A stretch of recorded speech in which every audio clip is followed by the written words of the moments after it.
Order! Order! You are an incorrigible delinquent at times. Behave yourself, man!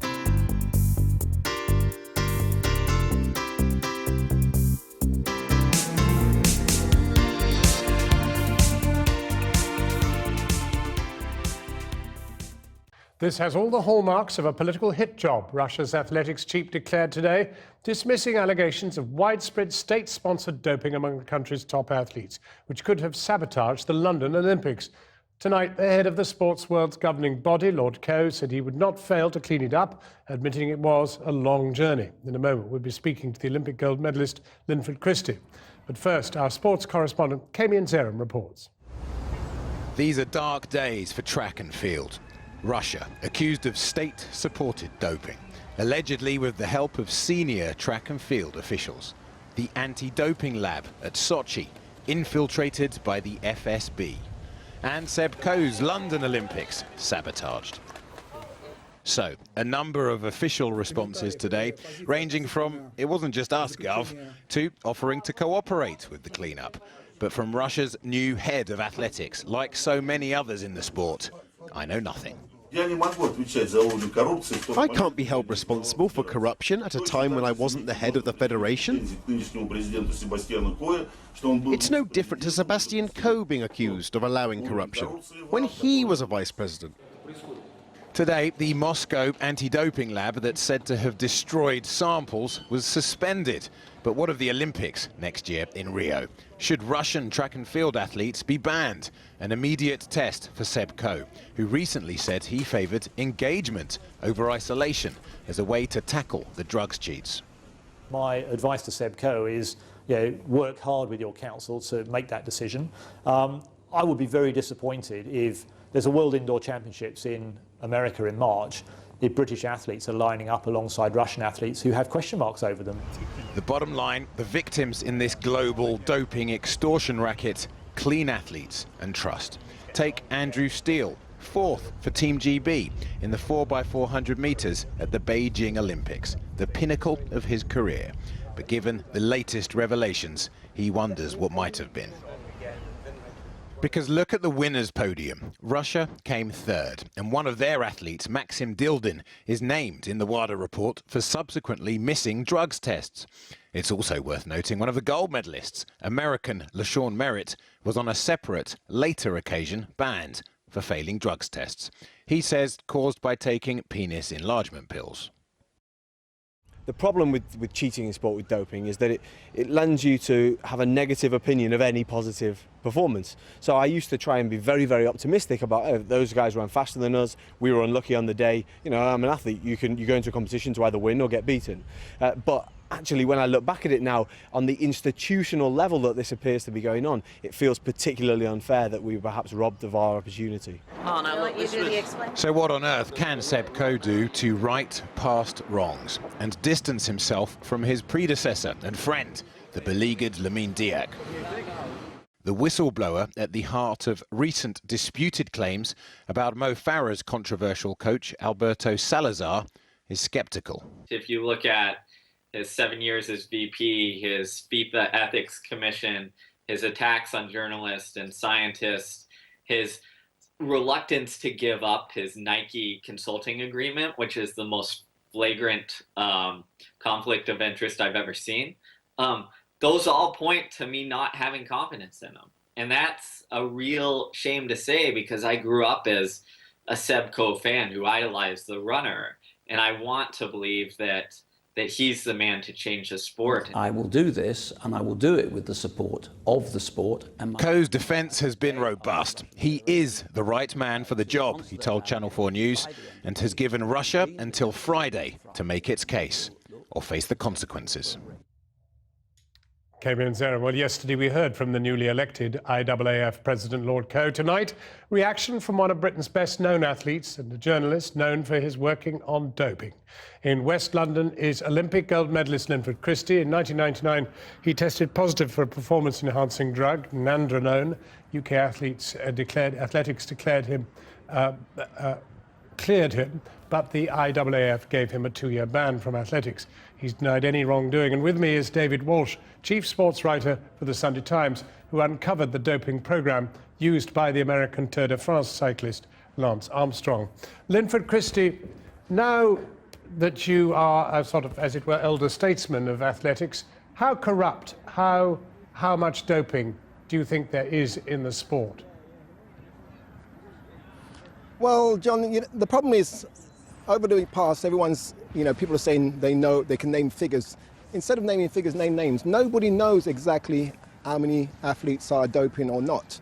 The problem is what we need to do, first of all, is the question is, are we going to stop it?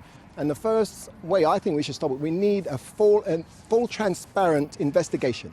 We need to go to Monaco. We need to go into the safe they've got there. We need to find all the files they've got there. We need a transparent investigation, and then and only then can we start rebuilding the sport.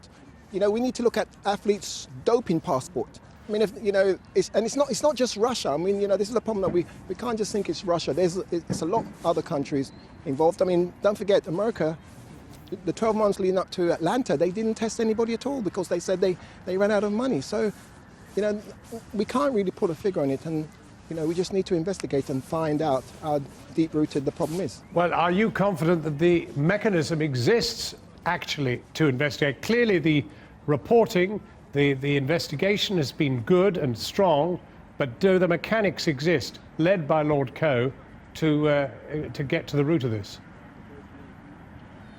Well, we can only hope. I mean, the problem is also, Seb's got, Seb's is president of the IAAF. He's also got lots of other commercial interest that's going on. So he has to take a hard look at himself and say, well, can I run, for what I believe, the person, the sport I love and the greatest sport on earth, can I run this sport, whilst doing all these other things, So it's a tough job he's got out there, and he needs now to start working with people, get the right people behind. But like I said, until we get a transparent investigation of what's going on and tell the public, don't say, okay, we're not going to give them our results because they don't understand. Give them everything. Tell them what is going on, and then and only then, this is what Seb has to do in order to build the trust, so our sport can flourish once again and win the trust of the public. Well, now, David Walsh, you were in Geneva yesterday for the announcements. First of all, did you feel that the investigation stood up, that the facts were there? I mean, you're somebody who's worked on this area of life all your reporting career. Did it stack up? Yes, it did. And I would give a lot of credit to the Independent Commission for the report they've done. I mean, they got all the evidence in a German TV documentary.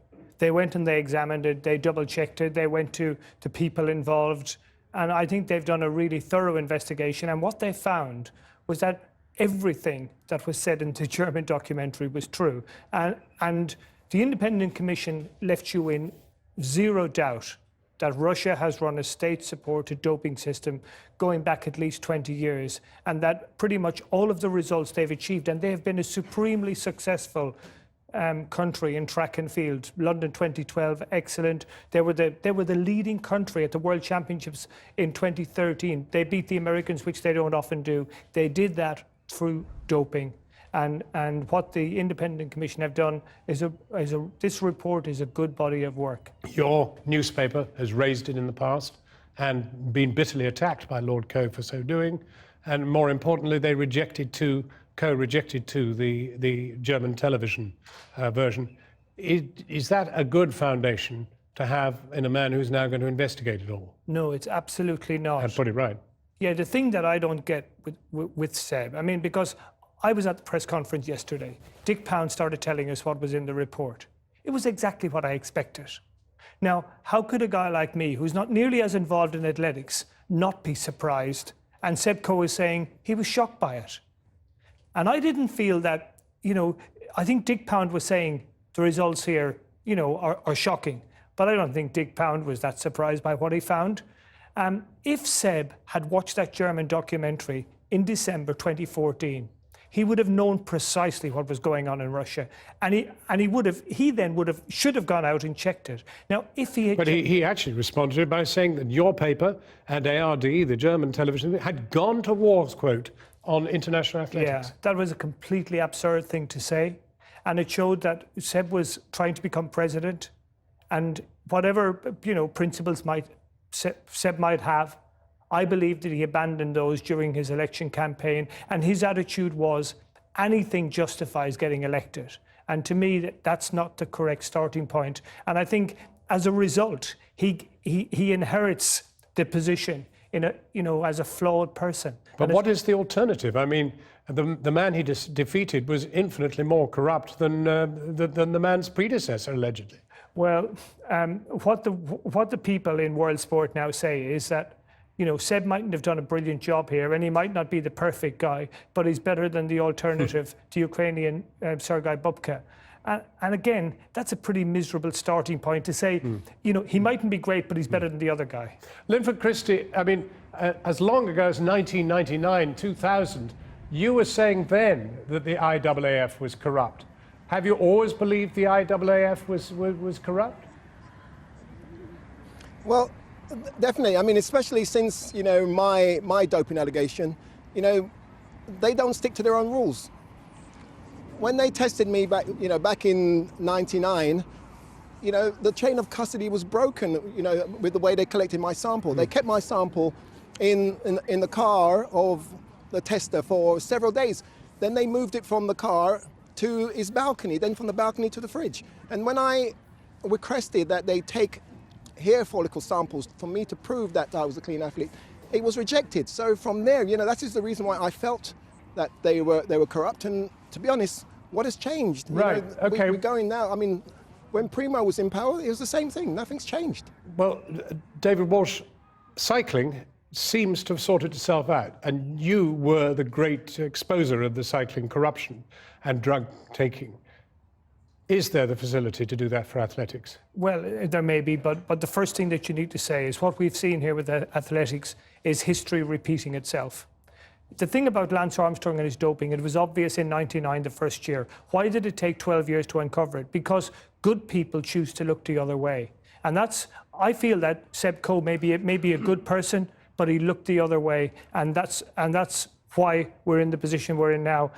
Athletics has a bigger job to get itself right. David Walsh, Linford Christie, thank you both very warmly. Kristen.